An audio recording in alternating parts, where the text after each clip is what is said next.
各位观众老爷，大家好，欢迎来到 K 线西游战法频道，订阅我的频道，读懂 K 线背后的秘密。今天是北京时间2023年的1月2日上午的11点38分。由于美股没有开盘呢，所以呢，比特币目前处在一个非常新店的走势当中。那么利用这个时间呢，我刚好把我的这个 K 线西游战法第一部分西游战法跟大家做一个讲解。那么我们昨天说了啊，这个 K 线的起源呢，是起源于18世纪的九田战法当中的挂线啊。90年代音译错误传到美国之后变成了 K 线。那么 K 线的理论呢，我们知道有这几种，分别是波浪理论、道氏理论、海龟战法、斐波那契和这个缠论，还有这个矩形三角形理论啊。那么我是新做的一种战法呢，所以呢我要去了解别人的一些理论和战法。那么简单来说呢，这几种战法当中，大家经常用的是第一种叫波浪理论。那波浪理论讲的是什么呢？我们知道波浪理论讲的就是五浪上涨和三浪下跌。我们可以看到五浪上涨是怎么回事呢？首先呢，取两点构成这个两点呢是低点和高点构成一条线然后画出这五浪，五浪上涨之后三浪下跌我们再把三浪下跌画出来我用的软件叫 iQuant 大家可以去下载一个这个做这个 K 线分析非常好用三浪下跌呢就是 ABC 浪下跌这样三浪下跌。看到这个结构了，相对来说是复杂的，但是其中内涵的原理非常简单首先是取两点就构成一条直线但是这两点每个人都有不同的取法举个例子我这里面画出了一个五浪这两点呢，有的人是这样取的，取了一个这个最低点$17,000的这个最低点，然后高点呢是在24000，回踩之后然后他有这样的一个构想他可能会认为会走出这样的一个五浪上涨但是呢，还有人可能会把这个点位往下移它就构成了这样的一个小的五浪上涨小的五浪上涨可能就符合了它的这个走势。所以呢，最终导致的结果是千人千浪。千人千浪的原因就是每个人取的点不同并且呢，我们都知道这个波浪理论当中它是有子浪的，比如说这个0到1点这个一浪里面它可能会有子浪这个子浪每个人的想法也是不同的这就构成这个波浪理论没有人能研究的特别准特别透任何一个分析师拿过来波浪理论他和另一个分析师结果完全对不上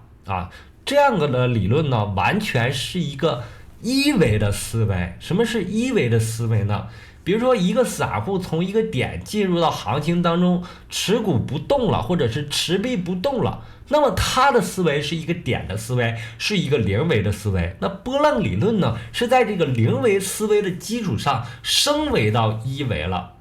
但是一维的思维在行情的波动当中永远都解决不了问题它只能构出一个可能性大一些的想法，但是这个可能性最终和结果具有高度的不确定性。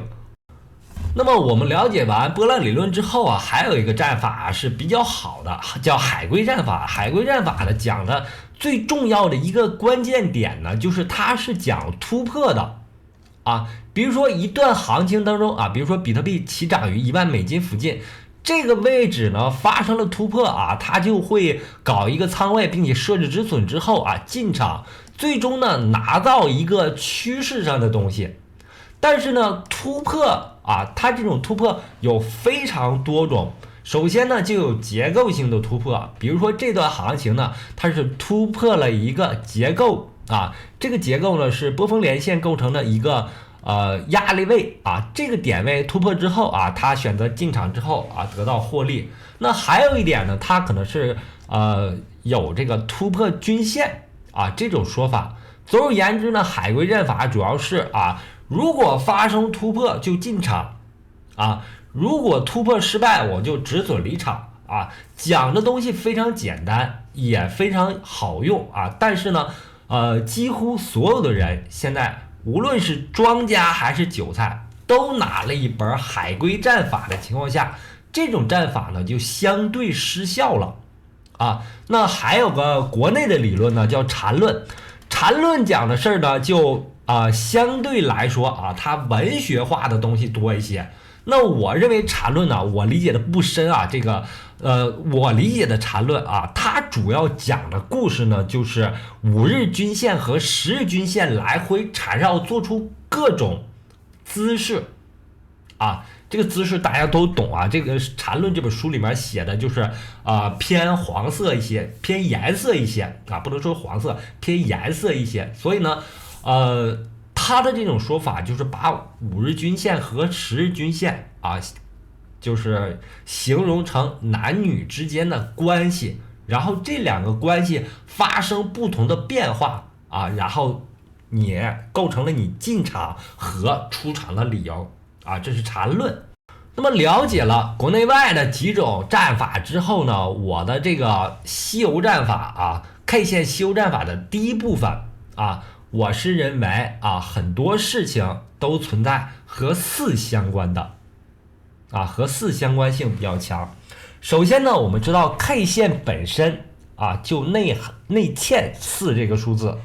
啊。K 线是什么呢？我们知道有开盘价、收盘价，对吧？最高价和最低价构成了一根 K 线啊。任何一根 K 线呢，都包含这种这4个信息。同时呢，回顾到我们的人本身啊，我们有生老病死啊。那么气象呢，有春夏秋冬；方向呢，有东南西北啊。甚至八卦里面也是太极生两仪，两仪生4象，对吧？那4在这个数字里面是非常神奇的啊。那我们有本书啊，吴承恩写的非常美，非常精彩啊。这本书叫《西游记》啊，大家从小就开始读，甚至是从小就看这个82版的《西游记》长大的。那么 K 线呢，我认为它本身是一种难以理解的数字信号啊。那这种数字信号呢，就相当于计算机里面的二进制的这个0和1啊。那无数的0和1排列之后呢，复杂的排列之后呢，形成二进制数字。那么是没有人能读懂二进制的啊，拿出一个二进制数几乎世界上99.99%的人是看不懂这个的啊。只有把这个二进制的数字转化成模拟信号，比如说你听到我的声音，你看到电脑当中的图像，你看到手机当中的视频才能够对这个二进制的他想表达的东西得以理解。所以呢，在 K 线系统当中，我们就要试图把这个复杂的东西简单化变成模拟信号之后，人人就能够读懂了。那么我把它简单化的方式就是利用吴承恩《西游记》里面的这4个人物悟空、八戒、沙僧、唐僧。那么好，这里面做举例那举个案例游戏驿站这个就是2020年被嘎空的一个股票。那在这个股票当中它是一个极端的行情我们为什么拿极端行情来说事呢？原因这就是这里面包含很多可以进行分析的东西在这个里面。首先呢，我们把这个 GME 游戏驿站切换到日线级别，我们可以看到21年1月13日这一天呢，突然出现的这根阳线，我们管它叫什么呢？我们管它叫悟空阳线。悟空阳线呢，脱离了前面盘整过程当中的所有位置脱离之后呢，我们管它叫悟空阳线。同时呢，悟空也是在《西游记》当中被压在五指山下500年之后突然迸发出来了那有了这根标志性的阳线之后我们把它定义成悟空阳线。那悟空阳线后面的 K 线呢，叫八戒阳线组。因为我们看到这个位置上第2根的 K 线和这个后面的这一组 K 线呢都是有关联的，所以呢通过合并 K 线，我们把它合并成一组 K 线，叫什么呢？叫八界阳线。那么再往上呢是沙僧阳线这根阴线呢，但是虽然是阴线，但是也是上涨了，所以呢这两根K 线叫做沙僧阳线。再往上一个位置叫唐僧阳线，然后唐僧阳线也可以合并 K 线之后形成一个唐僧阳线组。那么通过这组 K 线，我们就知道行情出现了一个什么呢？出现了一个日线级别的上涨细游。那么在日线级别上涨细游完成之后，我们可以看到非常标志性的阴线是在2月1日这里，这是一个标志性的悟空阴线。悟空阴线走出来之后，走八界阴线，八界阴线后面的这根阴线呢，和八界阴线的实体部分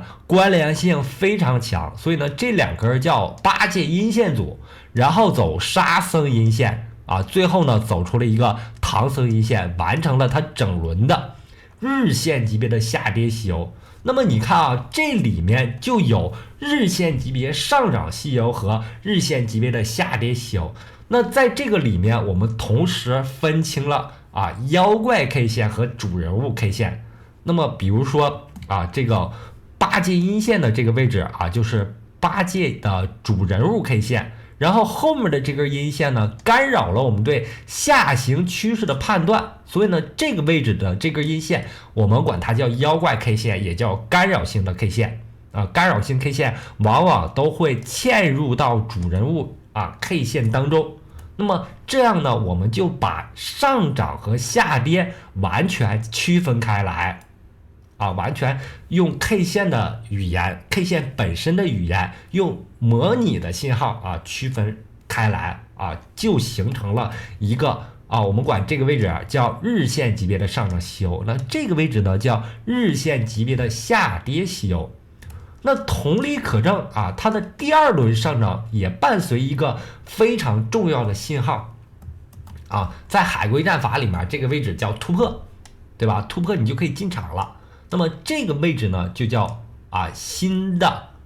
悟空阳线，然后再往上呢走八界阳线。那么八界阳线我们通过合并 K 线呢，这一组都和八界阳线虽然它是一个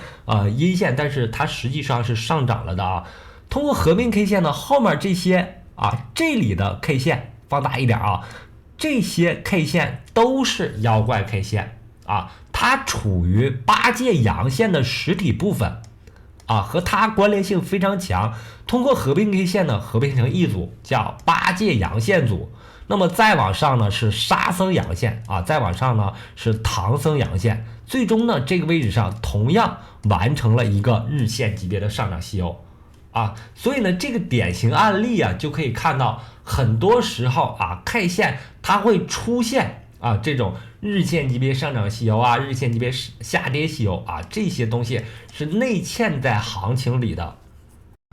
那么我们清楚了刚才讲到了一个非常典型的非常个别的就是它基本上是符合了 K 线修战法非常完美的一轮上涨日线级别的上涨。那么我们回到真实的比如说比特币的这个结构当中来，那怎样分析比特币的结构呢？我们同样可以把它打到日线级别打到日线级别之后，我们分析它的上涨过程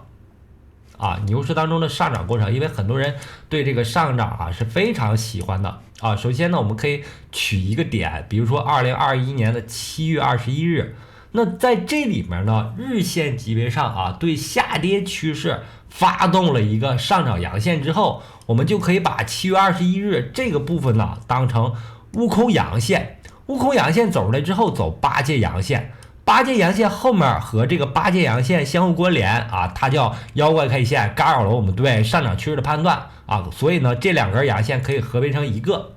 合并成八界阳线组，然后是沙僧阳线，然后是唐僧阳线。唐僧阳线结束之后做出了一个日线级别的上涨细游动作。这个日线级别上涨细游完成之后，我们看到行情又继续往上走。那继续往上走的过程就是第二轮的日线级别上涨细游。我们可以把这个位置呢看成悟空阳线，再往上呢是八界阳线。那么接下来的行情呢，出现了一定的回调，但是呢，这个悟空阳线依然存活，所以呢，我们通过合并 K 线，把这些干扰性的 K 线呢，都合并成八戒阳线组啊，干扰性的 K 线呢叫妖怪 K 线。那再往上又涨了一些这个位置呢就叫沙僧阳线，再往上呢是唐僧阳线，最终呢这个位置出现2轮日线级别的上涨，然后再往上呢就是新的一轮第3轮的日线级别上涨。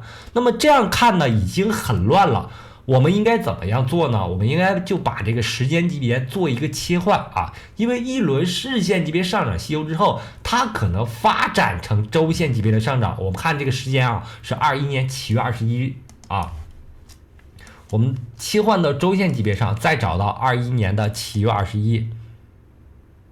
大概是这个位置。所以呢，在日线级别上涨吸收完成之后，我们就有这个周线级别上涨的一个预期就把这个时间级别往上推一个层次推一个层次之后，我们看7月21这块出现了一个周线级别的悟空阳线，然后是八戒阳线，那在周线级别划分就非常清晰了。然后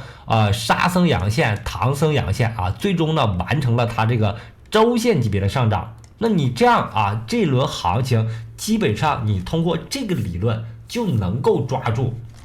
那么在$69,000之后，我为什么一直喊着大家伙做空呢？原因就是11月15日这一天21年11月15日这一天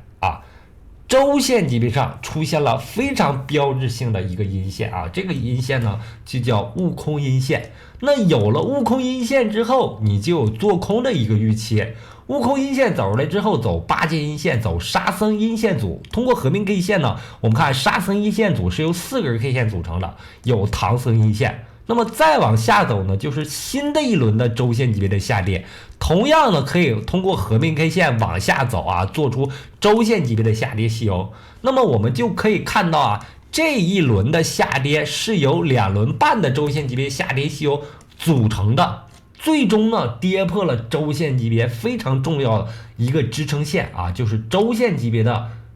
这个绿色线1690均线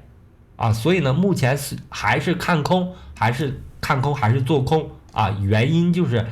在这里面有这个周线级别下跌吸收的标志性的阴线。比如说目前的行情我们可以看到11月7日这里已经有了一个标志性的阴线了，这个阴线呢非常粗壮，这个位置呢就叫悟空阴线。有了这个悟空阴线之后，你下面就可能会有八戒阴线、沙僧阴线、唐僧阴线最终呢完成一轮周线级别的下跌所以呢 K 线里面很多主动性的东西就内嵌在行情里。这个主动性的内容呢，就是我们要了解悟空阳线和悟空阴线的这个概念就是被压制了500年之后突然出现的阳线和阴线就叫悟空阳线或者是悟空阴线。那么好，今天的节目就到这里，希望大家能够一键3连并且关注我的频道，感谢大家的收看。